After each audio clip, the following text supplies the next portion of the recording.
Satu, mendengarkan masukan pernyataan sikap terhadap RUU Kitab Undang-Undang Hukum Acara Pidana KUHP. Kemudian ada tanggapan dari rekan-rekan. Beliau yang paling aktif Pak mengkomunikasikan acara ini.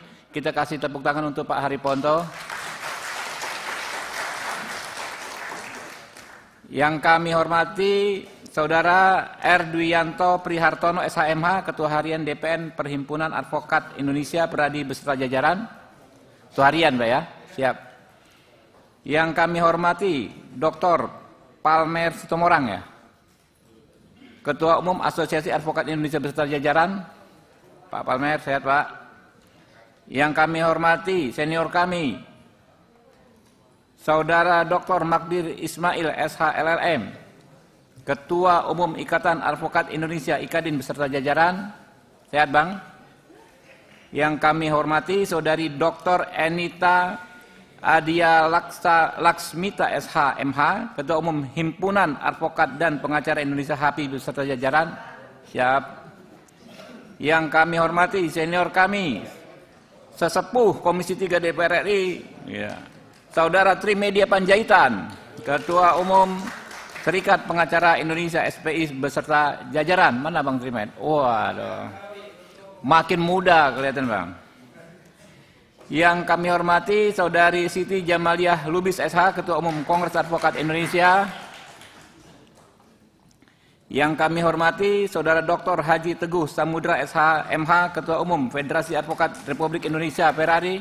Hadir dengan 59 anggota sesuai dengan permintaannya. Terima kasih. Terima kasih rekan hadir di atas depan kita. Yang kami hormati Saudara Tommy Sugih SH, Caretaker Asosiasi Konsultan Hukum Indonesia AKHI beserta jajaran. Siap. Yang kami hormati Saudari Maria Salikin SH, Wakil Ketua Umum Ikatan Penasihat Hukum Indonesia IPI beserta jajaran. Ya Bu. Yang kami hormati Saudara Rifai Kusuma Negara SHMH, Sekjen DPP Ikatan Advokat Indonesia IKADIN beserta jajaran. Siap. Ada saudara kami Pak Aldwin Rahadian, ya. Ini advokat senior sekarang, bukan advokat muda lagi. Ada senior saya, guru saya, Saudara Karel Tikwalu. Iya, makin muda aja nih Pak Karel. Sehat terus ya Pak Karel ya. Ya teman-teman semua, pokoknya hadir. Abangku, sehat semua. Oh ya.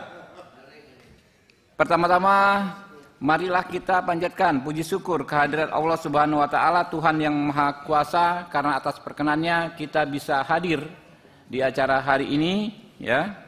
Dalam keadaan sehat walafiat. Menurut laporan sekretariat, quorum sudah terpenuhi. Saya mohon perkenan rapat ini kita nyatakan terbuka untuk umum. Sepakat?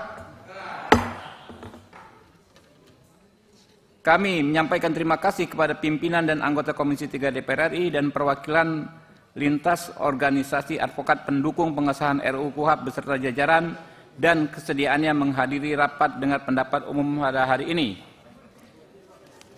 Perkenankan kami menyampaikan agenda rapat hari ini, ya. Yang pertama, satu, mendengarkan masukan pernyataan sikap terhadap RUU Kitab Undang-Undang Hukum Acara Pidana KUHP.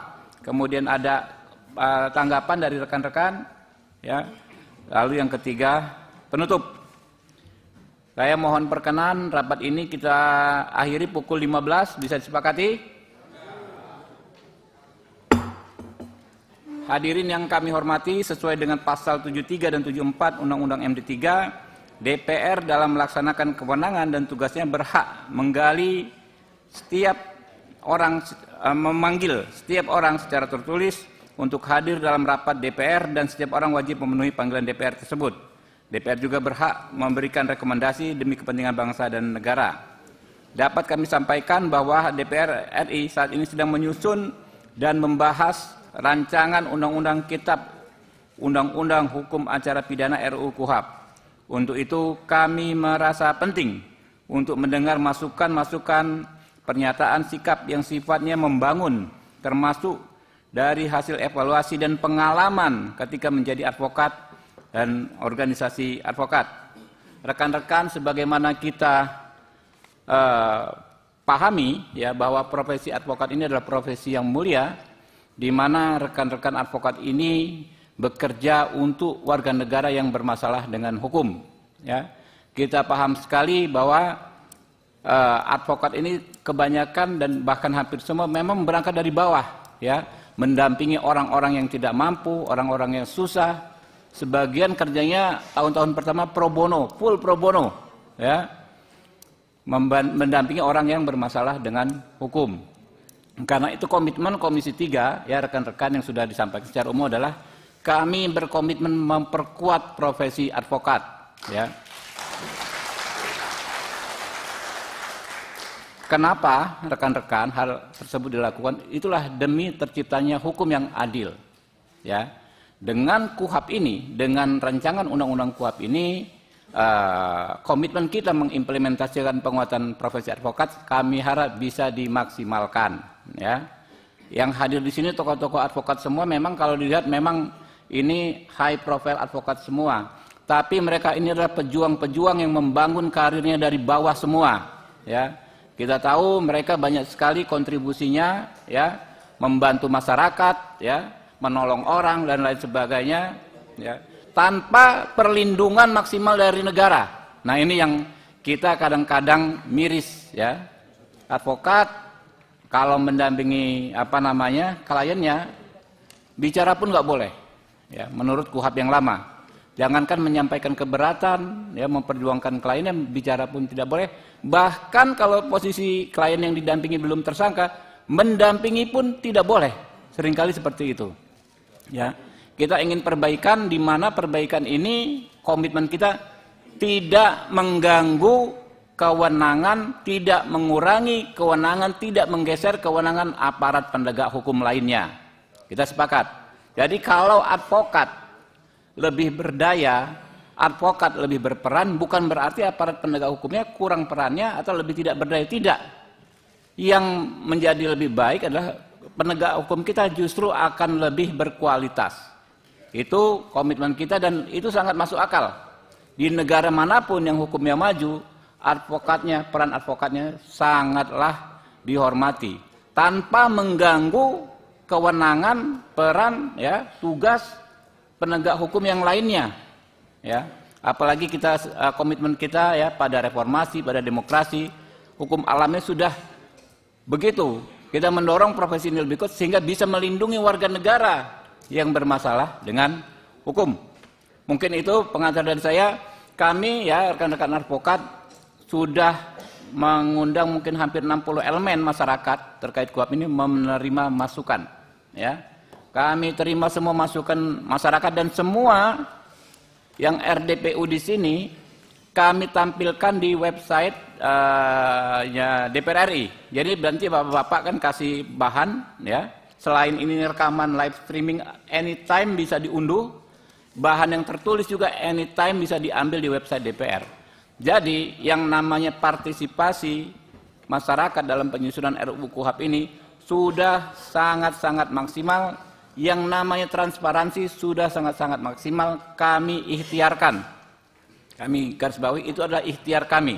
Kalau memang ada kesalahan teknis, ketidakmampuan kami dan dianggap kurang maksimal konteks partisipasi dan konteks keterbukaannya, kami memang sudah di situ batasnya. Yang bisa kami lakukan, kadang-kadang namanya website ada error dan lain sebagainya, itu di luar tanggung jawab kami. Tapi komitmen kawan-kawan ini semua hadir tiap hari adalah transparan dan terbuka, ya, serta partisipatif. Oke. Mungkin tidak berpanjang lebar, kami persilakan, ya, Pak Junifer, mungkin juru bicaranya, ya, ada 2-3 orang, silakan. Baik, terima kasih. Assalamualaikum warahmatullahi wabarakatuh. Selamat siang menjelang sore. Salam sejahtera untuk kita semua. Om Swastiastu, Namo Buddhaya, salam kebajikan, Rahayu. Terima kasih kepada Ketua Komisi 3, demikian juga kepada anggota Komisi 3 atas waktu yang diberikan kepada kami. Demikian juga terima kasih kepada rekan-rekan advokat yang bersatu kali ini, Pak Ketua. Kami boleh terpecah-pecah. Ya. Kami boleh terpecah-pecah dalam organisasi, tapi kalau sudah menyangkut marwah, martabat, dan masalah profesi, apapun cerita, kami adalah satu dan bersatu.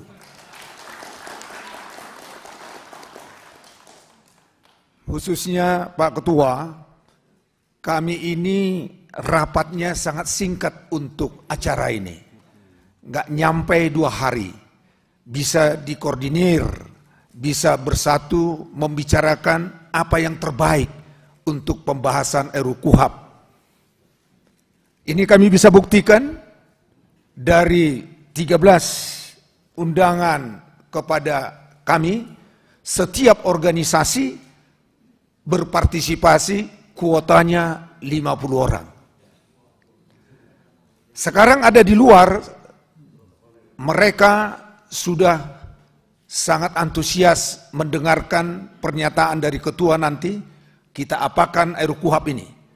Total saya dapat informasi tadi Pak Ketua dan Bapak-Bapak Wakil DPR, hadir hari ini yang sudah hadir mulai jam 12.15 laporan kepada saya, itu hampir 417 orang.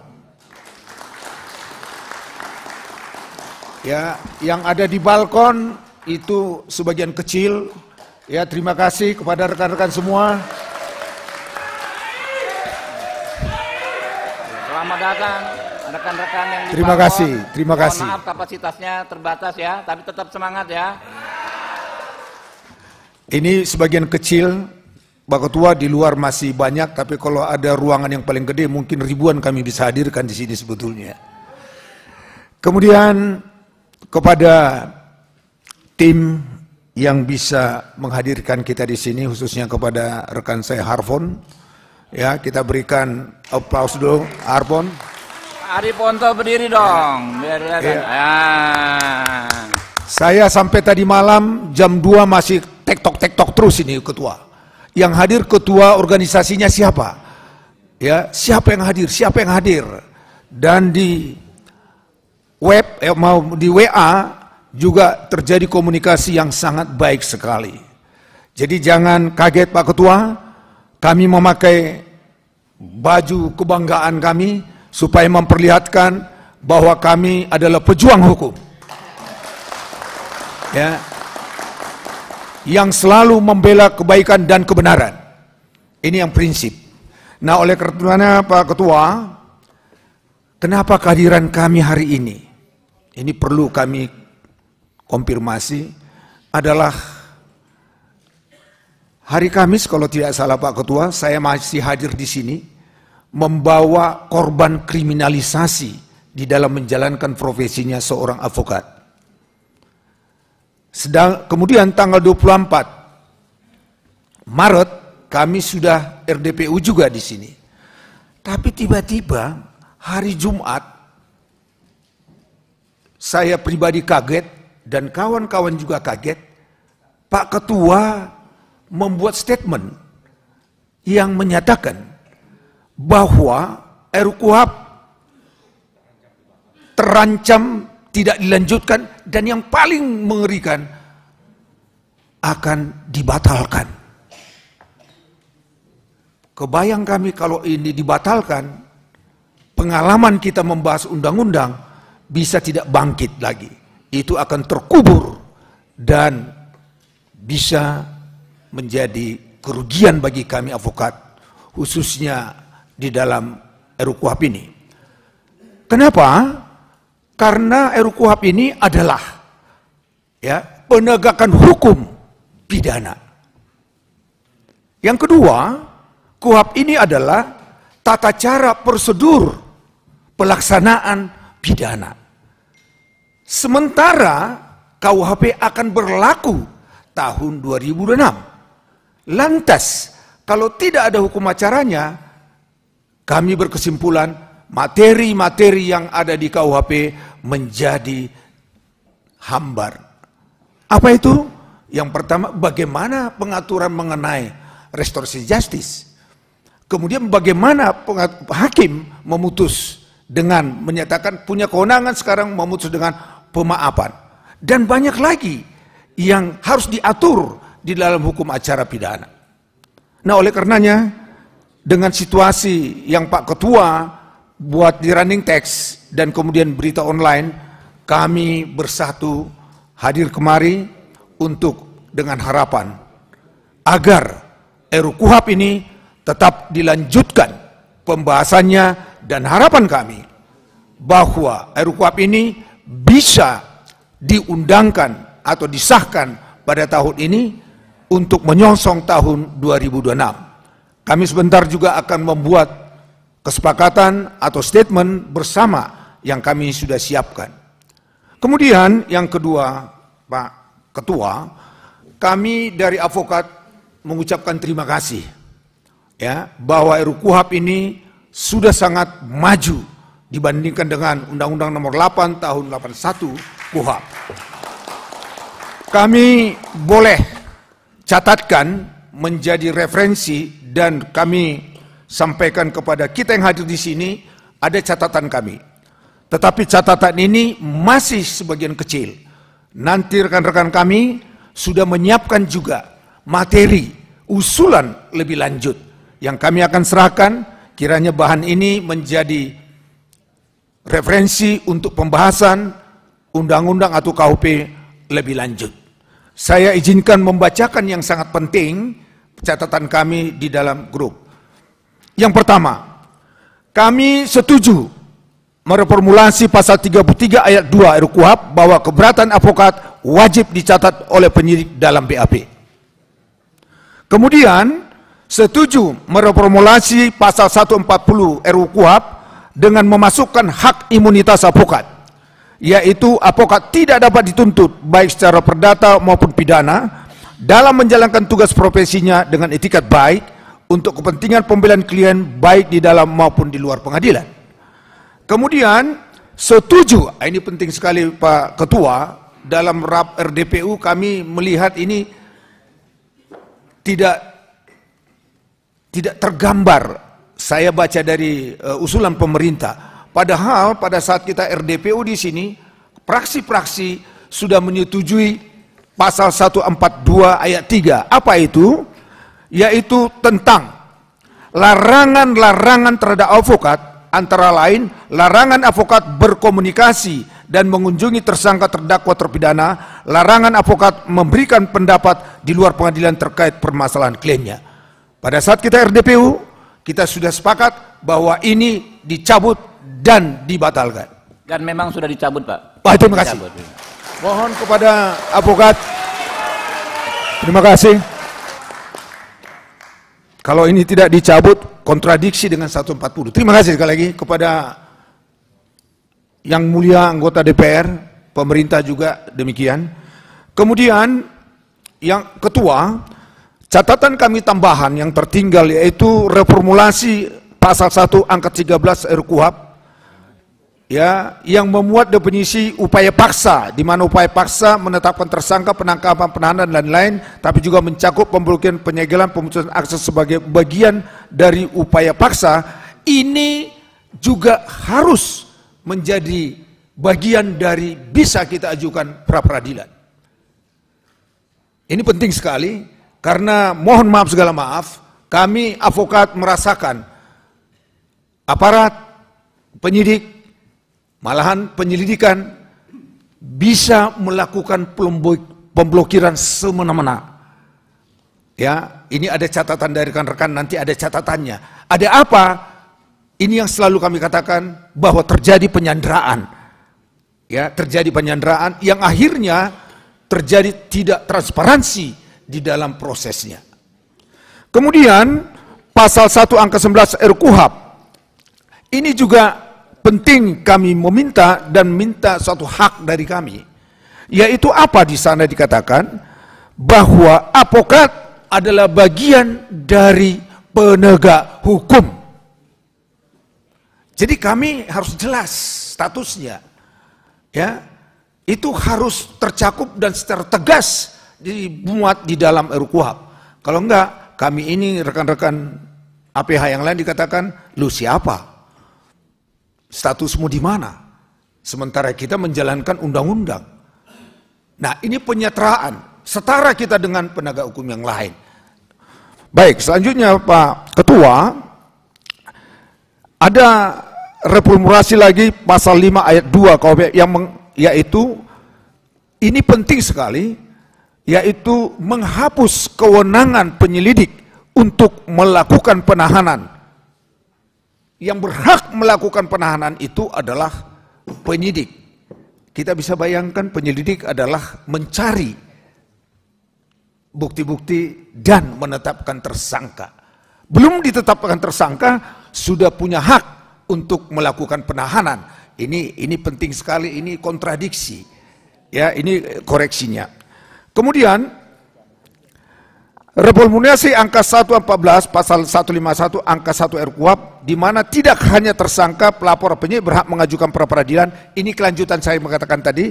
Ini kewenangan ini khususnya diberikan kepada para saksi, bukan kepada tersangka. Saksi pun bisa mengajukan pra peradilan apabila haknya dilanggar, dalam ini pemblokiran, penyitaan yang masih belum diuji kebenarannya karena pokok perkara belum diproses. Ketua yang kami muliakan, anggota yang kami muliakan, ada yang sangat signifikan dan ini menurut kami harus tetap dipertahankan, dan inilah tidak terjadi rekayasa, tidak terjadi penekanan. Apa itu? Yaitu pasal 141 KUHP yang menyatakan di dalam huruf D bahwa advokat berhak mendampingi saksi sejak mendampingi tersangka, terdakwa, saksi korban pada semua tingkat pemeriksaan. Segala mohon maaf, kami mendapat informasi, mudah-mudahan tidak benar, ini ada APH keberatan terhadap pasal 141 ini. Sekali lagi, ada APH, apakah dia atas nama APH institusi atau pribadi? Padahal marwah daripada KUHP ini adalah pasal 141. Terima kasih kepada perumus dan membuat rancangan ini yang telah mengakomodir. Saya langsung konfirmasi, tidak ada keberatan, Pak.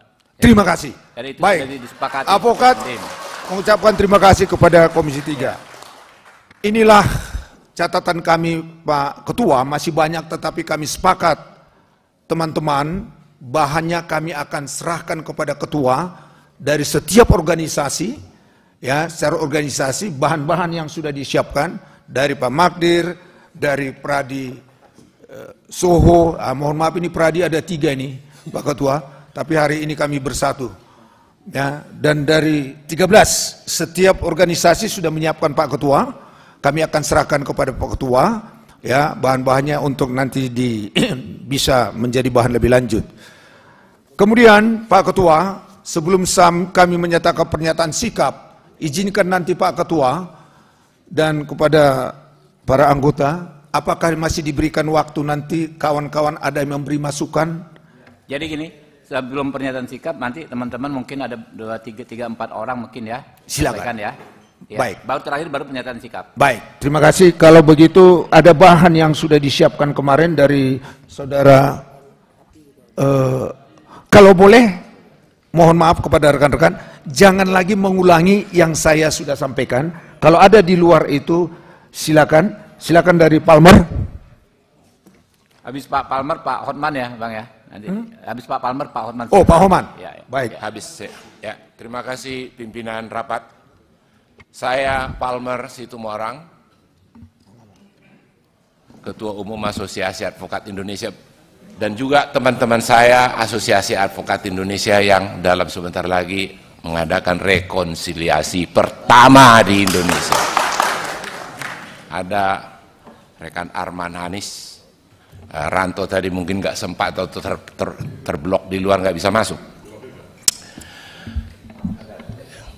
Pimpinan yang terhormat, seperti yang dikatakan oleh juru bicara kita tadi, bahwa untuk memudahkan Komisi 3 membahas, nanti kami akan berikan ini dalam bentuk hard copy, maupun nanti akan kami upload juga di websitenya Komisi 3 DPR RI. Karena bagaimanapun kita harus menyampaikan masukan-masukan karena kita harus bantu DPR melihat dengan jernih sejauh mana tadi ada isu bahwa ini akan ditangguhkan atau bahkan bisa tenggelam sama sekali. Itu sangat menyedihkan kalau berita itu betul. Tolong Bapak-bapak yang terhormat di Komisi 3 ini jangan dihentikan karena kita mau masuk ke undang-undang hukum pidana 2026. Kalau tidak disertai dengan perubahan KUHP dan kita tidak tahu bagaimana menggunakan undang-undang peradilan HAM berat jika memakai model masih KUHP yang lama, dan bagaimana kita mengenai peradilan-peradilan lainnya untuk bisa mengejawantahkan hukum acara yang benar. Yang paling menjadikan dari draft yang sudah dibuat ini ada 79 kata memuat berita acara. Semua hukum acara adalah identik dengan berita acara. Sayangnya, kenapa impact hukum dari berita acara ini kok tidak didefinisikan? Semua diawali dengan huruf kecil, acaranya juga huruf kecil, dan di definisi penjelasan umum pun tidak jelas apa itu berita acara. Sementara menjadi materi pra-peradilan itu salah satunya berita acara. Sah tidaknya penyitaan itu bagaimana berita acara. Yang dimaksud dengan berita acara pasal 72 KUHP juga harus dengan persetujuan ketua pengadilan. Berita acara menyita dan menyerahkan barang bukti. Itu salah satunya. Terus saya mau ada 5 poin, ya. Yang paling utama saja saya katakan 6 poin. Hak tersangka mendapatkan atau melihat barang bukti. Coba, baik di KUHP beginilah HAM itu diinjak-injak. Termasuk di rancangan ini. Kapan tersangka atau kuasanya berhak melihat alat bukti? Di dalam rancangan yang ada ini, dengan persetujuan hakim baru bisa dilihat alat bukti. Nah, terus bagaimana? Saya kira ketua kan sudah mengalami bagaimana menyusun pembelaan yang baik. Yang kita kejarkan kebenaran material. Bagaimana suatu kebenaran material kita tahu kalau kita tidak bisa kaji itu alat bukti, hanya dilihatkan di depan meja begitu diperlihat. Bagaimana kita mau kaji itu dalam hanya lihat-lihat seperti itu? Tidak memenuhi persyaratan ilmiah, tidak memenuhi persyaratan logika umum, bahkan logika hukum, sama sekali tidak. Harus ada akses yang benar.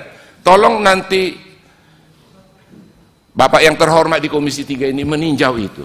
Tolong ditinjau baik, karena hak asasi dari terdakwa adalah untuk mengetahui, mendengar. Bahkan itu sebenarnya tidak hal yang luar biasa. Coba ketika kita dampingi seorang klien, jaksa atau polisi memperlihatkan, benar nggak ini tanda tangan saudara? Artinya bisa diperlihatkan.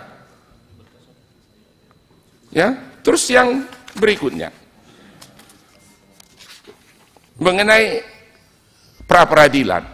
Ini pra-peradilan ini menjadi alat atau ruang bersekongkolnya termohon pra-peradilan, hakim, entah itu jaksa, entah itu polisi sebagai termohon. Kenapa? Saya mengalami. Bisa setelah didaftar 2 bulan sudah ditetapkan siapa hakim yang mengadili, tapi tidak disidang-sidangkan. Hanya menunggu pokok perkaranya naik. Nah, sudah dibahas ini dalam artian, di dalam rumusan sudah ada, dimasukkan tidak boleh naik perkara. Kalau tidak boleh naik perkara, berarti penahanannya akan habis dong. Bisa rusak itu hukum acara. Nah, terus saya mau tawarkan satu pemikiran baru. Sebenarnya hukum pidana kita tahu adalah hukum publik. Semua undang-undang yang terkait hukum publik termasuk PT-UN menganut asas fiktif positif. KUHP juga menganut asas fiktif positif. Saya sudah tulis pasal apa yang mengatakan. Bahkan rancangan ini pun mengatakan menganut asas fiktif positif. Apa itu fiktif positif? Ketika hakim tidak memutus dalam jangka waktu yang ditetapkan, berarti dikabulkan permohonannya. Contoh apa yang ada di dalam rancangan ini yang mengatakan terjadi fiktif positif? Dia anut fiktif positif. Contoh, apabila tersangka ditahan melebihi dari batas waktu, harus dikeluarkan tanpa ada disebut perlu penetapan mengeluarkan, harus diuji di persidangan. Begitu lewat, harus dikeluarkan. Itu fiktif positif, 100% paling murni. Paling murni, tidak memerlukan tindakan hukum apapun, harus dikeluarkan. Ini perlu dikaji supaya tidak lagi alat pra-peradilan ini menunda-nunda menjadi bancakan. Pengalaman kita itu menjadi alat permainan, dan kasihan orang. Orang sudah mempersoalkan dari sebelumnya, hanya menunggu-nunggu bagaimana supaya batal demi hukum. Karena di dalam pasal 82D KUHP, apabila pokok perkaranya itu sudah disidangkan, maka gugur. Saya tahu di dalam draft yang RUU sekarang sudah diantisipasi, tidak boleh maju perkaranya. Pertanyaan saya, kalau tidak maju perkaranya, bisa juga senjata dari tersangka melama-lamakan sidang itu supaya masa penahanannya habis. Tak baik juga buat penyidik, tak baik buat jaksa. Harus diberlakukan adalah siapa yang memutus? Ya hakim. Hakimnya yang diberi sanksi. Dia harus memutus dalam tempo yang ditetapkan oleh undang-undang. Kalau tidak, berarti permohonannya dikabulkan. Itu berlaku di PT UN, itu berlaku juga di KUHP, terlaku di dalam rancangan ini. Boleh dipersingkat, ya, satu lagi. Mengenai kewajiban menghadirkan saksi, memang disebut advokat di dalam draft rancangan undang-undang. Advokat boleh memohon, bahkan memohon saksi di persidangan itu harus dengan persetujuan hakim. Kenapa mesti persetujuan hakim? Bukankah hak tersangka menghadirkan alat bukti yang bisa membebaskan dia atau yang bisa meringankannya? Kenapa pengaturan tentang ini? Sejak kita di KUHP juga ada aturan mewajibkan polisi untuk memanggil saksi yang diminta oleh tersangka. Harusnya itu lebih tegas, bukan hanya di penyidik. Ketika di persidangan, dan faktanya ketika kita minta saksi di persidangan, katakanlah pegawai negeri atau pejabat negara yang kita panggil itu, yang kita minta, yang bersangkutan bilang, saya nggak bisa meninggalkan kantor. Paling tidak ada pintu memberi kewenangan kepada hakim atau kewajiban mengeluarkan surat panggilan sehingga yang bersangkutan berhak meminta izin dan persetujuan dari instansinya supaya bisa meninggalkan tempat kerja dan menjadi saksi. Saya kira itu akan kami serahkan nanti lebih lengkapnya perbandingan antara RUU dengan KUHP. Terima kasih, pimpinan. Lanjut Pak Hotman ya. Terima kasih. Langsung Hotman Paris. Terima kasih pimpinan Komisi 3 dan semua anggota Komisi 3 yang saya hormati. Saya datang karena diperintah oleh Ketua Komisi 3 harus datang. Ya, jadi ini perintah nih, suruh datang. Kebetulan memang ada beberapa yang mau saya suarakan. Saya memang selama 43 tahun sebagai pengacara mendominasi perkara-perkara raksasa bisnis. Namun dalam 10 tahun terakhir saya sudah membela rakyat kecil di Kopi Joni dan di Hotman 911. Sudah ribuan saya tolong, entah karena panggilan alam saya nggak tahu. Saya tidak mencari popularitas karena memang saya sudah populer. Yang pertama adalah waktu saya melihat Jokowi di BAP di Polda, pengacaranya duduk di belakangnya, itu sangat menyedihkan. Pengacara duduk di belakang punggung daripada yang diperiksa. Terima kasih kepada Komisi 3 yang telah memberikan hak kepada tersangka ataupun terlapor ataupun saksi untuk didampingi oleh pengacara selama proses pemeriksaan baik penyelidikan maupun penyidikan. Mudah-mudahan itu tidak berubah. Nggak berubah kan Pak? Kalau perintah Pak Hotman nggak berubah, nggak kita rubah. Ya kalau bisa diperinci lebih lanjut, karena memang itu sangat menyedihkan. Selama ini kita antar klien ke KPK, kita disuruh diduduk kayak patung di bawah. Pak Jokowi diperiksa, pengacaranya duduk di belakang. Itu sangat tidak ada harga diri pengacara. Yang kedua, Indonesia ini menurut Bank Dunia 194 juta penduduk miskin dari 280 juta. Berarti 194 juta tidak mampu menyewa pengacara. Jadi pra-peradilan itu adalah salah satu kunci utama untuk mengetes apakah KUHP dan dilaksanakan dengan benar. Namun ketentuan mengenai pra-peradilan ini masih terlalu umum. Masih terlalu umum. Hanya sebatas penahanan dan sebagainya. Harusnya ada pasal yang jelas-jelas mengatakan bahwa salah satu alasan pra-peradilan adalah apabila hak tersangka, saksi sesuai dengan ketentuan perundang-undangan dilanggar dan pelanggaran KUHP berhak mengajukan pra-peradilan. Itu akan sangat membantu untuk rakyat miskin terutama. Ya. Yang berikutnya adalah mengenai penyelidikan maupun penyidikan. Penyelidikan adalah ajang paling bagus bagi penyidik untuk cari rezeki. Yang datang ke Kopi Joni itu adalah kalau dia sebagai pelapor dalam penyelidikan SP2HP keluar, kasusnya dihentikan. Kalau dia sebagai terlapor langsung jadi tersangka dan tidak ada upaya hukum, karena kalau masih dalam penyelidikan tidak ada upaya hukum, tidak boleh pra-peradilan. Pertanyaannya, apakah penyelidikan masih perlu? Kenapa nggak langsung ke penyidikan? Oke. Yang berikutnya adalah penyidik dan tersangka itu nggak beda dengan penggugat dan tergugat dalam perkara perdata, saling menggolkan dia punya dalil-dalil. Makanya sebaiknya dalam semua gelar perkara, dalam rekonstruksi, dalam otopsi, semuanya pengacara dikasih hak untuk ikut dengan bantuan profesional. Itu akan lebih fair, terutama waktu gelar perkara. Itu sangat perlu. Tapi yang paling saya fokus tadi itu adalah pra-peradilan itu ini terlalu umum. Justru inilah kunci daripada ngetes apakah hak daripada warga itu diinjak-injak atau tidak. Yang terakhir, sebenarnya banyak di sini titipan dari para profesor karena sudah ada tertulis. Satu lagi, Pak, hampir setiap perkara pidana, terutama yang tersangkanya berduit sampai PK, selalu ada ahli. Akan tetapi di Indonesia ini ahli tidak boleh bicara tentang fakta. Saya sudah mengikuti persidangan begitu banyak di Singapura, di arbitrasi maupun perkara pidana. Justru ahli itulah yang paling tepat memberikan pendapat analisa terhadap fakta. Dia yang tahu menerapkan teorinya terhadap fakta. Soal nanti apakah pendapatnya diakui oleh hakim, itu kan haknya hakim. Jadi sekali lagi agar ditambahkan pasal bahwa ahli berhak memberikan komentar. Ini saya sudah alami langsung 10 tahun lalu di Singapura. Sekarang ini setiap orang PK mendatangkan ahli, tapi dia hanya kayak buat syair aja, ngomong no, habis itu selesai.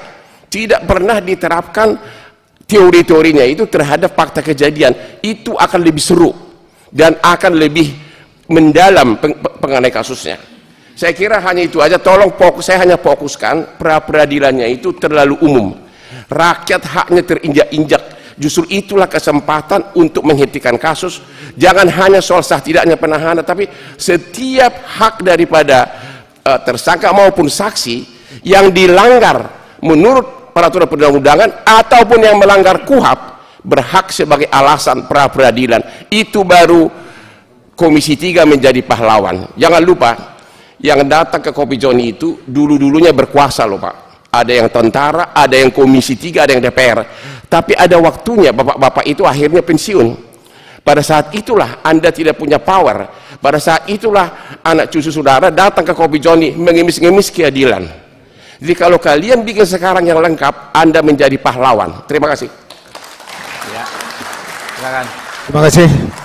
Kita berikan waktu kalau bisa to the point aja, Pak Magdir. Terima kasih. Terima kasih, Pak Juniper. Pak Ketua, kami sebenarnya IKADIN sudah menyiapkan secara keseluruhan mengenai penilaian kami ketika kami sandingkan seluruh pasal-pasal dari RUU ini dengan beberapa usulan dari pemerintah. Nanti kami akan serahkan ini. Meskipun secara khusus beberapa waktu yang lalu, kalau saya tidak keliru, kami juga sudah mengirimkan soft copy-nya. Akan tetapi pada kesempatan ini saya ingin ada beberapa hal yang perlu kami tegaskan. Saya tidak tahu apakah pembahasannya ini sudah dilakukan seperti apa di Komisi 3. Yang pertama mengenai soal saksi atau penyidik menjadi saksi dan juga menjadi ahli. Ini tolong betul dalam praktek kita sekarang ini itu yang sudah terjadi. Tolong mungkin Bapak-bapak di DPR, di Komisi 3 mencoba melihat itu. Itu pertama.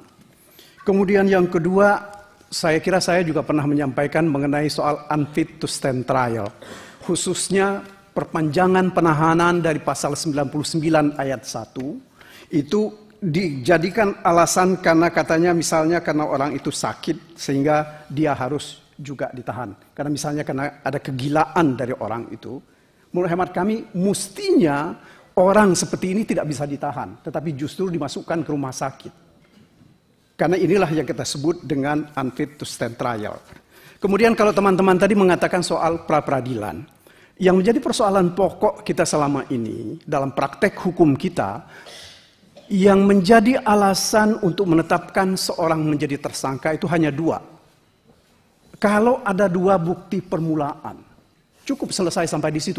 Apakah bukti permulaan ini substansial, ya, dan memenuhi unsur atau membuktikan unsur dari pasal itu yang tidak pernah dibicarakan secara baik.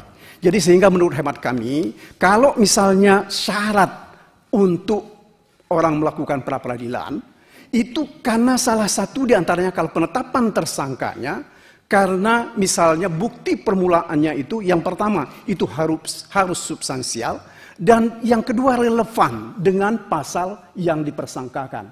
Bukan hanya sekedar dua alat bukti. Kemudian selanjutnya yang kami ingin juga minta perhatian dari Bapak-bapak dan saudara-saudara soal pemblokiran, ya. Pemblokiran terhadap apakah itu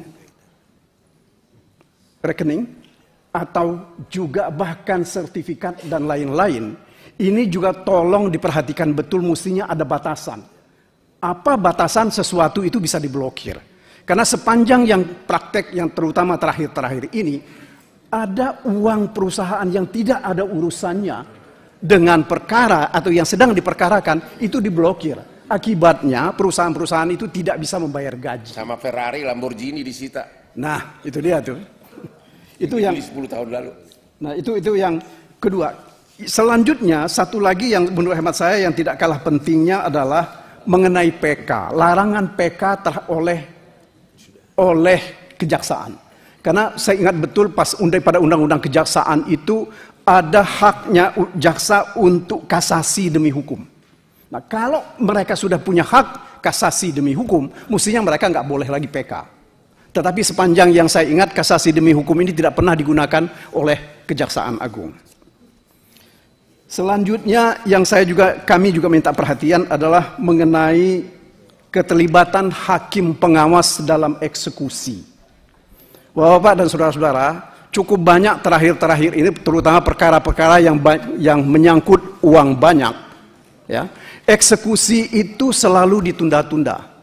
Bahkan ada perkara yang ditunda eksekusinya itu pengembalian, misalnya sudah diputuskan bahwa uang yang disita oleh penyidik atau penuntut umum tidak ada urusannya dengan perkara, tetapi ini tetap saja mereka sita menunggu karena masih ada perkara yang lain. Jadi menurut hemat kami ini tolong betul mendapat perhatian dari ibu-ibu, bapak dan saudara-saudara. Yang terakhir dari kami ingin juga dilihat secara baik mengenai pengawasan terhadap lelang. Ya. Lelang-lelang harta rampasan, ya, ini tolong betul, saya kira mesti ada aturannya. Sebab sepanjang yang kita tahu sekarang ini aturan terhadap ini tidak ada. Karena ini akan merugikan masyarakat. Saya kira itu yang Pak Ketua yang bisa saya sampaikan mengenai ini, nanti saya serahkan ke Bapak Ketua. Terima kasih. Ya, silakan. Baik, ada 1 menit. Ya, silakan. Terima kasih pimpinan, anggota dan seluruh pimpinan organisasi advokat yang hadir. Saya mau menambahkan satu hal saja, Pak Ketua, bahwa ada kemungkinan soal penyadapan akan juga menjadi bagian yang mungkin bisa masuk ke KUHAP atas keinginan berbagai pihak. Kami ingin menyampaikan bahwa ini harus sangat hati-hati karena akan berhubungan dengan soal-soal privat, ya. Yang kedua, jangan sampai terjadi ada satu proses penyadapan yang dilakukan oleh pihak lain, kemudian itu digunakan atau dimanfaatkan untuk proses perkara pidana baik di tahap penyelidikan maupun penyidikan.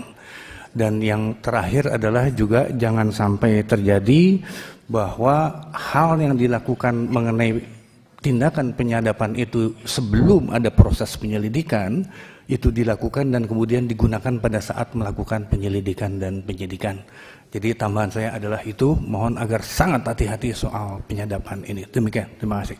Jadi kalau penyadapan sudah jelas tidak kita bahas di KUHP, Pak. Ya.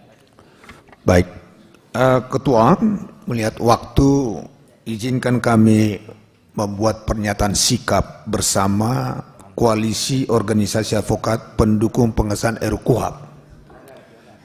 Izin Ketua. Ketua, Izin. izin. Satu poin aja juga. Dari siapa? Masih ada? Juga kita pengen menyampaikan. Dari siapa? Kalau sama, saya pikir Materinya sama? ya. Enggak, satu aja. Bu. Beda-beda. Oke, silakan. Boleh ya, terima kasih. Oke. Terima kasih pimpinan sidang. Kami mungkin dari sini cuma menyatakan dari organisasi Himpunan Advokat Pengacara Indonesia hanya mau memberikan masukan pada pasal yang belum disebut, pasal 16 ayat 1E dan pasal 16 ayat 1F tentang penyamaran. Mungkin sekarang sudah dicantumkan dalam RUU KUHP ini agar mungkin dapat diperketat, karena dengan penyamaran yang ada bagi penyidik tersebut bisa juga indikasi jadi menjebak sebelum mereka menjadi tersangka. Mungkin hanya itu kami dari Himpunan Advokat Pengacara Indonesia, dan mungkin tambahan bahwa kami juga datang sesuai aturan 4 orang ke sini menghadiri bersama-sama, dan di luar juga ada juga sekitar 30 orang. Terima kasih pimpinan sidang. Ya, silakan. Ya, silakan, Pak. Dari Ya. Oke, silakan. Saya dari Kongres Advokat Indonesia, yang mana kita ada 50.000 anggota kita di seluruh Indonesia. Dan saat ini juga Bapak Sufmi Dasko adalah sebagai Ketua Dewan Pengawas Kongres Advokat Indonesia. Harus saya perkenalkan, kalau enggak. Oke, mungkin saya beda dengan yang lain sudah banyak yang memberikan materi. Ya, dan KAI juga sudah pernah memberikan materi, jadi kita tidak ulangi lagi. Hanya pernyataan sikap Kongres Advokat Indonesia terhadap urgensi pengesahan RUU KUHP Indonesia. Yang singkat aja mungkin. KAI memandang perlu segera disahkannya RUU KUHP sebagai perwujudan dari kepastian, keadilan, dan kemanfaatan hukum. KAI meyakini dengan diberlakukannya RUU KUHP akan memberikan jaminan bagi masyarakat terhadap penegakan hak asasi manusia. Kontradiksi dalam substansi RUU KUHP adalah hal yang lumrah, namun diharapkan tidak menjadi hambatan bagi implementasi azas legalitas, dan untuk itu KAI mengajak semua pihak untuk mengedepankan kepentingan bangsa di atas institusi masing-masing. Dengan disahkannya RUU KUHP, maka akan memberikan kesempatan yang cukup untuk pemerintah melakukan sosialisasi kepada semua instansi, sehingga ketika KUHP baru berlaku pada Januari 2025, maka semua pihak yang berkepentingan setidaknya telah memahami KUHP. KAI siap mendukung aktif pemerintah dalam rangka proses sosialisasi serta mengawal penegakan hukum KUHP dan KUHP ke depannya. Kami dari Kongres Advokat Indonesia juga berterima kasih kepada Komisi 3 yang mana banyak diakomodir tentang advokat. Jadi saya rasa suka tidak suka dan senang tidak senang, RUU KUHP harus disahkan secepatnya. Itu permintaan dari Kongres Advokat Indonesia. Ya, oke ya. Baik. Terima kasih. Assalamualaikum warahmatullahi wabarakatuh. Baik, saya masih ada yang terakhir. Satu. Ingin ditambahkan. Poin aja ya, langsung poinnya, silakan. Terima kasih Ketua Komisi dan seluruh jajaran yang sangat-sangat saya hormati. Saya Heru Notonegoro, Ketua Presidium Dewan Pimpinan Pusat Kongres Advokat Indonesia.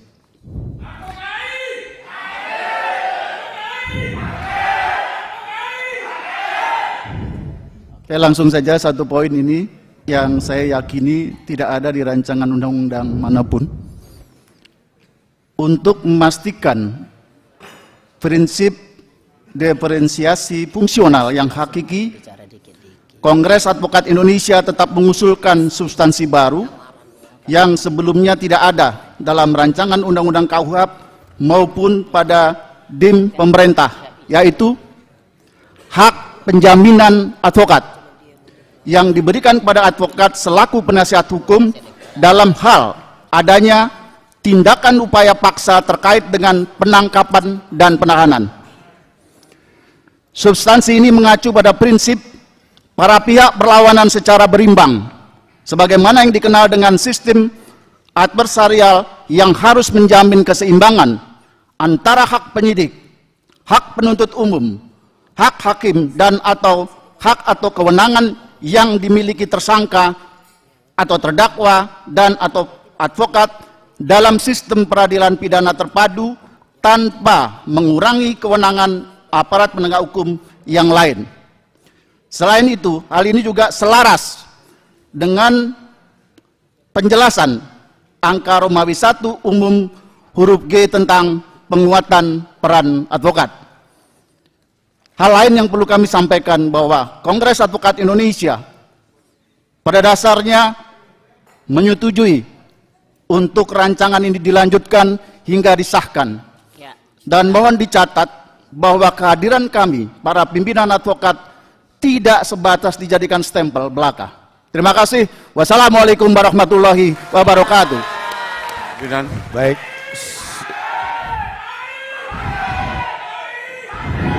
Baria, tenang aja, tenang. Saya kiri pimpinan. Silakan Pak Teguh Samudra. Terima kasih pimpinan yang saya muliakan dan Bapak Ibu yang saya banggakan, anggota Komisi 3 DPR RI yang telah memberi kesempatan kepada kami. Teguh Samudra, basic dari LBH, sekarang Ketua Umum Ferrari, Federasi Advokat Republik Indonesia. Baru organisasi anak bawang, tapi bersyukur kita sudah menyeluruh ke seluruh provinsi. Hari ini sebenarnya secara tertulis nanti akan kami serahkan kepada Ketua yang mulia tentang usulan kami. Yang penting karena waktunya sangat terbatas adalah perlu adanya penguatan mekanisme pengawasan proses peradilan berdasarkan KUHP nanti. Kenapa? Karena selama ini faktor-faktor pengawasan jika APH telah menyalahgunakan kewenangannya tidak tersentuh walaupun sudah diatur misalnya oleh internal atau atasannya. Ini sangat merugikan kepentingan masyarakat luas. Jadi mekanisme pengawasan perlu diperketat atau diperjelas baik dari tingkat penyelidikan, penyidikan, penuntutan maupun proses peradilannya. Saya yakin yang mulia semua anggota Komisi 3 telah memahami penyalahgunaan wewenang dari pertahapan proses peradilan sampai tingkat PK itu pun semuanya. Jadi hendaknya nanti para perumus mohon yang mulia para anggota Komisi 3 untuk berkenan lebih rinci lagi menata kata-kata dan kalimatnya itu agar diimplementasikan nanti yang mudah. Yang kedua, juga harus diwaspadai tentang pasal-pasal yang berpotensi disalahgunakan dalam prakteknya. Rumusan-rumusan dari kata yang tidak jelas akan disalahgunakan. Misalnya kata-kata dapat, itu potensi untuk penyalahgunaan wewenang dari semua tingkatan yang kita alami. Sehingga yang mulia para anggota Komisi 3 berkenan nanti memperjelas atau dalam rumusan penjelasannya agar nanti dapat dipahami secara menyeluruh. Kami dari Ferrari ada 7 poin sebenarnya, tetapi karena waktunya sangat terbatas, nanti akan kami serahkan saja. Semula akan kami serahkan kepada Sekjen untuk membahas, tapi waktunya nggak memungkinkan. Izin Pak Ketua, nanti kami serahkan saja bersama rekan-rekan lainnya. Terima kasih atas kesempatan diberikan. Salam hormat untuk seluruh para anggota Dewan yang kami muliakan. Terima kasih. Wassalamualaikum warahmatullahi wabarakatuh. Terima kasih. Ya. Pak Petrus terus ke kiri, ya Pak Petrus dulu. Terima kasih pimpinan sidang. Saya langsung ke substansi mengenai hak-hak tersangka dan advokat. Izin Pak Juniper, izin Pak. Saya pikir kalau memang antusias kita kasih dulu ya 1 menit ya. Kiri ya. Terakhir Pak Karel ya. Terakhir ya. Ya. Baik, terus lanjut. Terima kasih pimpinan. Saya langsung ke materi saja. Di dalam pasal 134 dan 141 KUHP rancangannya menyatakan bahwa tersangka atau advokat berhak melakukan komunikasi. Itu sangat penting. Tetapi yang menjadi masalah selama ini dalam praktek, penggunaan HP oleh tersangka yang ditahan tidak diperbolehkan sama sekali. Nah, ini bagaimana teknisnya supaya pihak rutan tidak menggunakan atau bisa pelaksanaan pasal melakukan komunikasi itu. Jadi harus dirumuskan dengan jelas mengenai penggunaan HP untuk komunikasi. Karena di pasal 134 dan 141 KUHP mengenai hak tersangka, hak terdakwa, dan hak pengacara untuk melakukan komunikasi. Itu sangat dibuat di situ. Yang kedua, pasal 222 mengenai alat bukti. Sangat jelas disebutkan mengenai alat bukti. Untuk alat bukti disebutkan keterangan saksi, keterangan ahli, surat keterangan terdakwa, dan barang bukti. Lalu bukti elektronik. Kemudian yang menjadi masalah untuk huruf G, segala sesuatu yang dapat digunakan untuk kepentingan pembuktian pada pemeriksaan di sidang pengadilan sepanjang diperoleh secara tidak melawan hukum. Khusus untuk huruf G ini tidak ada definisi, multitafsir, dan berpotensi ke penyalahgunaan wewenang. Jadi apakah pasal huruf G ini di-drop saja karena sangat luas penafsiran mengenai sesuatu yang dapat digunakan untuk kepentingan pembuktian. Jadi mengenai pasal 222 ini, alat bukti ini terlalu luas untuk huruf G ini. Dan ini berpotensi penyalahgunaan wewenang oleh pihak-pihak yang menggunakan alat bukti. Oke, kemudian mengenai penyadapan, memang di dalam rancangan disebutkan akan dibuat dengan undang-undang. Ini sangat berbahaya kalau tidak diatur secara detail apa saja dan siapa saja yang boleh disadap dan di tahap mana. Dalam rancangan disebutkan harus dibuat dengan undang-undang, apakah masih berlaku atau tidak.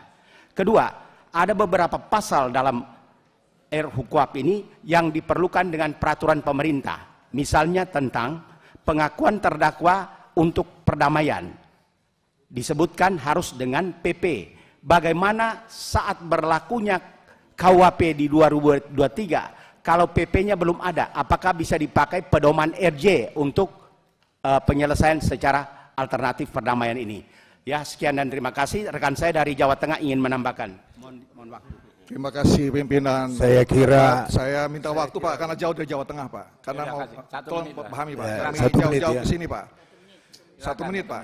Ya, silakan. Saya ini advokat Pak, saya juga pengen berbicara Pak. Saya sayangkan dari senior-senior saya yang berbicara di depan ini tidak menilai mengenai asas apa yang diberlakukan oleh KUHP saat ini. Apakah masih menganut asas diferensial fungsional? Kalau diingat sejarah HIR, dulu bukan berlaku asas diferensial fungsional. Dia berlaku omnibus litis. Artinya apa? Proses penyidikan perkara pidana itu tidak berakhir di kepolisian. Dia berakhir di pengadilan. Lewat siapa? Jaksa penuntut umum. Disertasi saya dibimbing oleh Prof. Pujiono SH. Waktu kemarin kita juga ada siaran langsung juga dengan kalau tidak salah dengan Pak ini. Sama saja akan kembali. Dan saya lihat tidak ada asas ini di dalam KUHP. Masih menganut asas diferensial fungsional. Khususnya dalam gelar perkara. Beberapa gelar perkara yang saya ikuti waktu di Mabes Polri pun, walaupun hasil gelar perkara itu sudah dinyatakan tidak cukup bukti, tapi penyidik menyatakan saya cari bukti lagi. Itu asas diferensial fungsional yang kembali berlaku di dalam KUHP yang baru. Di dalam semua gelar perkara, saya sudah berulang kali ikut gelar perkara. Kenapa Komisi 3 tidak ajukan saja pada saat gelar perkara itu JPU sudah terlibat di situ? Sehingga tidak terlalu lama-lama. Kalau di Amerika, ada tersangka dia langsung disidangkan. ada pelanggaran hak asasi manusia dalam KUHP yang lama maupun yang baru ini. Seorang tersangka bisa ditahan sampai 3-4 bulan di tingkat penyidikan. Padahal seharusnya berdasarkan di Amerika, dia datang langsung dia disidangkan. Jadi yang ingin dicapai oleh kita agar klien kita selaku tersangka itu segera dihadapkan ke pengadilan. Tidak ditahan berlama-lama di kepolisian apalagi di kejaksaan. Izin Ketua. Sebentar dulu, belum selesai. Saya punya hak bicara di sini sebentar, Pak. Izin Ketua. Ya, sebentar. Karena banyak yang harus di ini. Ya, kita udah paham maksudnya. Baik. Udah paham. Terima kasih. Saya mau bicara dulu, Pak. Belum selesai, Pak. Tolong, saya juga rakyat di sini, Pak. Nah, jadi jangan saya punya hak berdebat. untuk berbicara juga, Pak. Pak, tolong. Saya kira baik. 1 menit, Pak. Jadi tolonglah kamu. Jadi tolong dihargai, Pak. Saya tadi tidak protes siapapun yang bicara. Saya hargai senior-senior saya di sini. Ya. Kita mau merubah negara ini untuk hargai HAM. Mari kita mulai, Pak. Di sini yang saya lihat, Pak, jadi Pak Ketua, ini belum final KUHP ini, saya anggap. Karena proses itu akan sama dengan KUHP yang lama. Oke. Itu aja. Matur nuwun, Pak. Oke, terima kasih. Siap, terima kasih. Terakhir Pak Karel ya di sini ya, teman-teman ya. Kok sepakat ya terakhir Pak Karel ya dari. Sudah sepakat. Ya. Baru nanti kan. Izin pimpinan, saya dari IKADIN. Jadi IKADIN ada 2, tapi hari ini kita bersatu untuk menyongsong KUHP yang baru. Ada beberapa tambahan dari kami. Pertama, yang mungkin perlu ditambahkan adalah terkait pra peradilan pimpinan. Ternyata belum ada hak pihak ketiga untuk mengajukan pra peradilan. Karena banyak sekali upaya paksa ini justru merugikan pihak ketiga. Dan ini perlu ada salurannya, tidak hanya untuk tersangka. Yang kedua adalah terkait pemberian kesempatan pembuktian secara berimbang di persidangan. Seperti kita ketahui dalam perkara tipikor misalnya, itu hampir 5/6 persidangan dikuasai oleh kejaksaan. Kami hanya pembuktian 2-3 kali sidang, dan ini sangat menyulitkan dalam melakukan pembelaan terbaik. Untuk itu mungkin ini bisa diatur secara berimbang, termasuk sampai hari ini juga belum diatur di mana pembuktian surat itu diajukan. Sehingga hakim juga kadang punya selera masing-masing. Ada yang dilampirkan dalam pledoi, ada yang diajukan sebelum pemeriksaan saksi. Ini perlu ditegaskan di mana pembuktian surat itu dimasukkan. Yang ketiga adalah terkait alasan PK. Kembali lagi, kalau kami tetap memperjuangkan agar putusan yang saling bertentangan ini menjadi sebuah alasan PK selain novum. Karena seringkali karena putusan yang bertentangan justru sulit menjadi eksekusi dalam pelaksanaannya. Itu saja. Terakhir, beberapa ini kami serahkan kepada pimpinan. Mungkin nanti pimpinan yang bisa mengelaborasi lebih lanjut, tapi kami tutup dengan quote dari politisi senior Amerika Joseph Gurney-Cannon, Bang Heja, lebih kurang berkata, nearly all legislation is the result of compromise. Artinya hampir semua legislasi adalah hasil dari sebuah kompromi.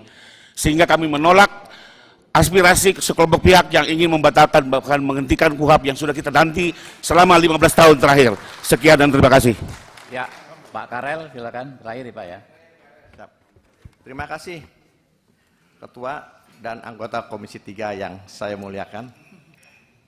Izin, tadi hak imunitas dan punya peran setiap tingkatan untuk advokat itu sudah diakomodir teman-teman. Demikian juga terkait dengan obstruction of justice itu dikecualikan khusus untuk advokat yang beritikat baik. Namun ada beberapa yang tidak dibahas tadi, yaitu hak asasi manusia, hak asasi terkait tersangka dan saksi. Tersangka dan saksi selama ini kalau diperiksa itu tidak dibatasi waktu atau durasi berapa kali. Jadi mohon maaf, kalau ada penyidik yang bodoh, dia akan memeriksa saksi atau tersangka itu bisa 1000 kali tanpa ada batasan, ya. Bahkan ada waktu, sehingga membuat si tersangka atau saksi ini tidak bisa bekerja mencari nafkahnya dengan baik. Itu. Kemudian terkait penahanan. Penahanan itu sedapat mungkin lebih besar hak objektifnya, ya, dibandingkan dengan hak subjektif dari penyidik. Karena hak subjektif itu sangat berbahaya kalau ada kasus-kasus pesanan. Demikian juga klien saya pernah mengalami ketika diperiksa. Karena klien saya ini banyak berbelit mungkin, penyidik sampai mengeluarkan pistolnya dia taruh di meja. Nah, sebaiknya ketika aparat penegak hukum melakukan penyidikan, itu pistolnya sebaiknya jangan dibawa. Karena kalau taruh di meja ya jelas akan membuat presiden yang tidak baik buat tersangka maupun saksi dalam rangka menggali pengakuannya. Terima kasih, itu aja Ketua. Terima kasih. Oke, langsung Pak Juniper. Baik, terima kasih. Ya, Yang Mulia Ketua dan Bapak-bapak atau anggota DPR, izinkan kami menyampaikan pernyataan sikap bersama Koalisi Organisasi Advokat pendukung pengesahan RUU-KUHP. Disampaikan kepada yang terhormat Ketua Dewan Perwakilan Rakyat Republik Indonesia melalui yang terhormat Ketua Komisi 3 DPR RI. Dengan hormat, kami yang bertanda tangan di bawah ini sebagai perwakilan dari Koalisi Organisasi Advokat pendukung pengesahan RUU-KUHP dengan ini menyatakan sikap dan pandangan bersama terhadap proses pembahasan rancangan Kitab Undang-Undang Hukum Acara Pidana yang saat ini berada dalam tahap sinkronisasi dan perumusan di Dewan Perwakilan Rakyat Republik Indonesia. Setelah mencermati dan mendiskusikan secara mendalam substansi materi RUU-KUHP serta urgensinya, keberlakuannya, kami menyatakan hal-hal sebagai berikut. 1. Mendukung penuh kelanjutan proses pembahasan dan pengesahan RUU-KUHP dalam tahun 2025. Mengingat rencana implementasi Kitab Undang-Undang Hukum Pidana KUHP baru yang akan berlaku pada awal Januari 2026 memerlukan sistem hukum acara yang modern yang sejalan dengan prinsip negara hukum, perlindungan hak asasi manusia. 2. Menolak segala bentuk upaya penundaan, pembatalan, atau penghilangan pembahasan RUU-KUHP yang tidak berdasar dan tidak mencerminkan semangat reformasi hukum serta perlindungan hak asasi manusia. 3. Mengapresiasi substansi RUU-KUHP yang memuat penguatan peran advokat dan perlindungan hak korban tersangka terdakwa antara lain. 1. Hak advokat mendampingi saksi sejak tahap penyelidikan. 2. Hak imunitas advokat dalam menjalankan profesinya dengan etikat baik. 3. Ketentuan yang lebih ketat terkait syarat penangkapan dan penahanan. 4. Keadilan restoratif dan jaminan proses peradilan yang adil, fair trial. 4. Mendorong DPR dan pemerintah untuk lebih terbuka dalam menerima masukan substantif dari masyarakat, termasuk dari organisasi advokat, dalam proses penyempurnaan akhir dari RUU-KUHP. 5.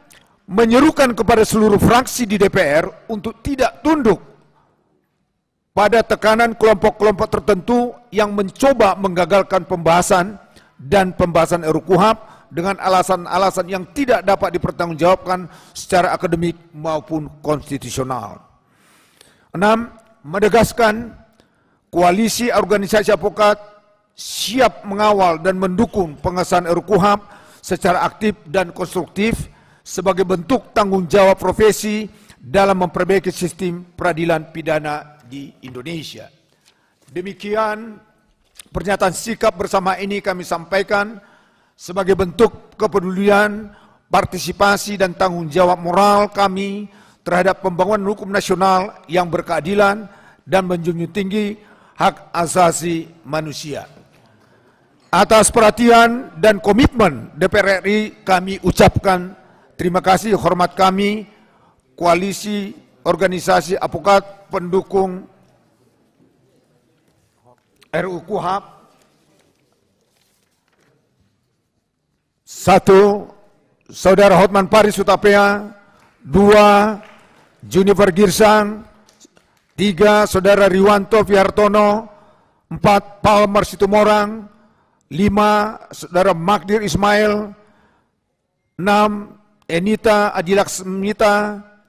7. Trimedia Panjaitan. 8. Siti Jamalia Lubis. 9. Teguh Samudra. Ke-10 Maria Salikin. 11 Rifai Kusuma Negara.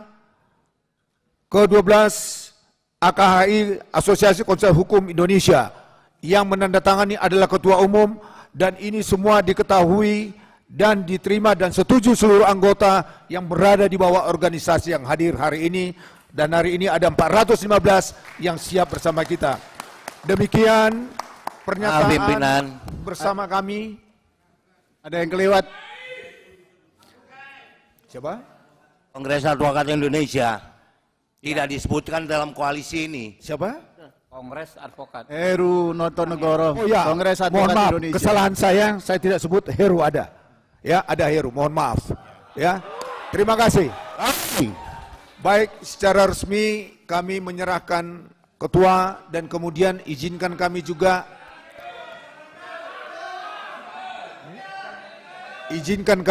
menyampaikan juga bahan-bahan ataupun masukan-masukan dari setiap organisasi sebagai referensi kepada ketua dan bapak-bapak anggota DPR untuk bisa menuntaskan pembahasan RKUHP di tahun 2025.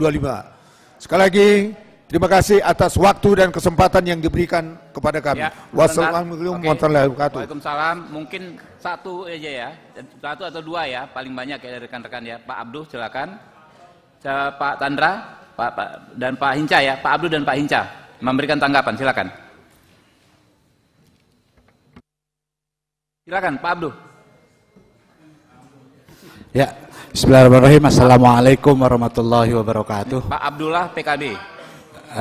Yang saya hormati hadirin yang hadir, para advokat dan anggota Komisi 3 yang saya hormati. Yang saya hormati pimpinan dan panutan saya, Pak Habibur Rahman. Kenapa panutan? Karena beliau selalu memfasilitasi semua yang ingin berpartisipasi dalam KUHP ini. Bahkan yang menolak pun beliau undang ke sini. Perkenalkan, saya Abdullah, saya dari fraksi Partai Kebangkitan Bangsa. Mungkin salah satu yang unik di kita, saya bukan mantan jenderal polisi, saya bukan mantan jaksa, saya bukan advokat, saya bukan mantan hakim. Bahkan di darah saya pun tidak ada unsur tersebut. Begitupun juga sebelah saya, Pak Rusdi.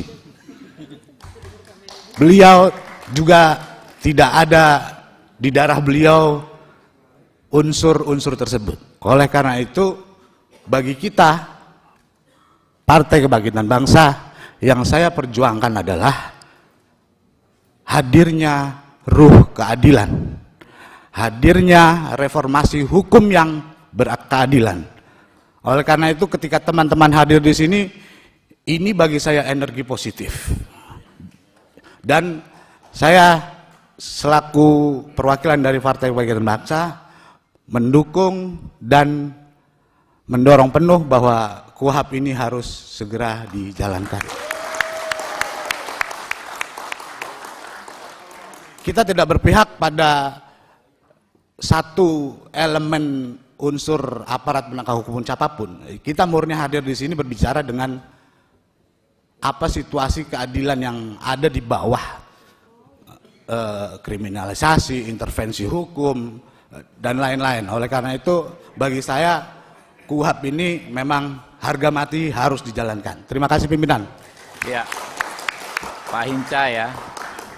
Terima kasih pimpinan dan anggota Komisi 3 yang saya hormati.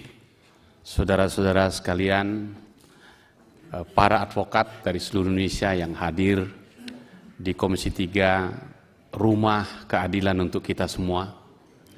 Kami mendengar, mencatatnya, dan mengikuti dengan seksama. Semua pikirannya adalah bagaimana yang terbaik. Oleh karena itu, dari saya Hinca Panjaitan, dari fraksi Partai Demokrat, berterima kasih untuk masukannya dan mendukung penuh apa yang sudah disampaikan, terutama pernyataan sikap yang menurut saya luar biasa ini, para advokat untuk berjuang. Dan saya lihat tadi di pojok sana, senior kita, Bang Denny Kailimang, mendengarkannya dengan seksama. Meskipun dia tidak bicara, tapi saya kira apa yang dibicarakan semua teman-teman adalah juga suara hatinya. Oleh karena itu pimpinan, mewakili kita semua, Komisi 3, berbangga hati menerima masukan dari seluruh advokat yang hadir hari ini. Saya mendukung penuh KUHP kita tuntaskan segera untuk mendampingi KUHP kita 2 Januari 2026 yang akan datang. Terima kasih pimpinan. Terakhir Bimantoro lah, Bimantoro silakan. Siap, terima kasih pimpinan. Pimpinan dan seluruh anggota Komisi 3 yang saya hormati, abang-abang, bapak-bapak, ibu-ibu, hadirin dari organisasi advokat. Kami sangat senang sekali hari ini kami menambah pengayaan ilmu kami, penguatan kami dari berbagai macam tekanan hari ini, tetapi abang-abang dan bapak ibu sekalian datang hari ini membawa warna baru untuk keadilan hukum yang ada di Indonesia. Hari ini saya rasa kita semua mempunyai visi yang sama, misi yang sama, yaitu penguatan hak warga negara. Dan alhamdulillah sampai dengan hari ini Komisi 3 sudah menerima lebih dari 60 organisasi ataupun masyarakat yang hadir, dan sudah banyak juga yang diakomodir dan dituangkan dalam setiap pasal-pasal RKUHP yang ada.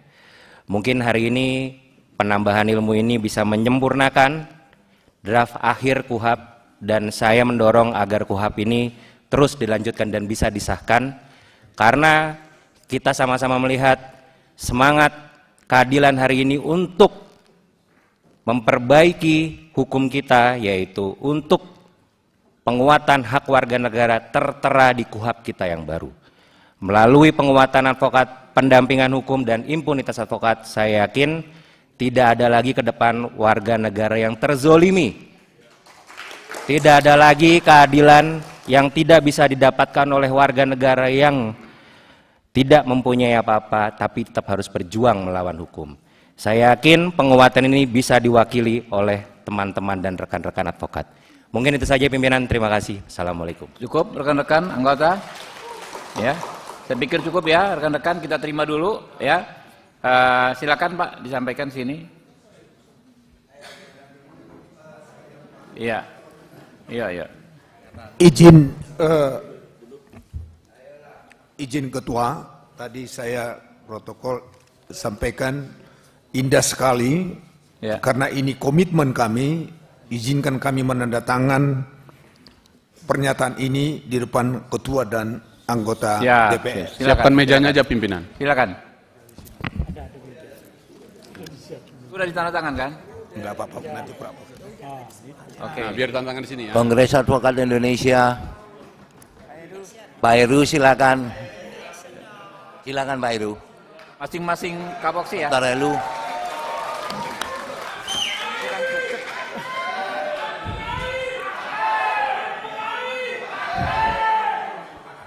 Advokai.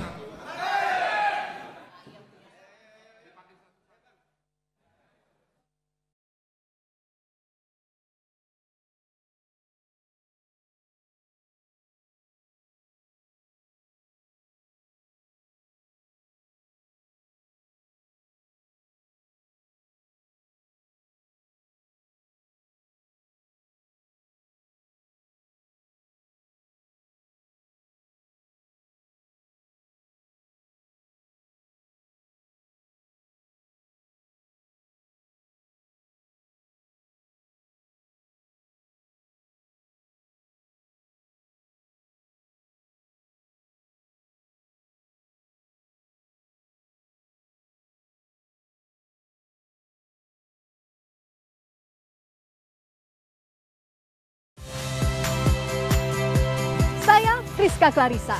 Saksikan program-program Kompas TV melalui siaran digital, pay TV, dan media streaming lainnya. Kompas TV, independen, terpercaya.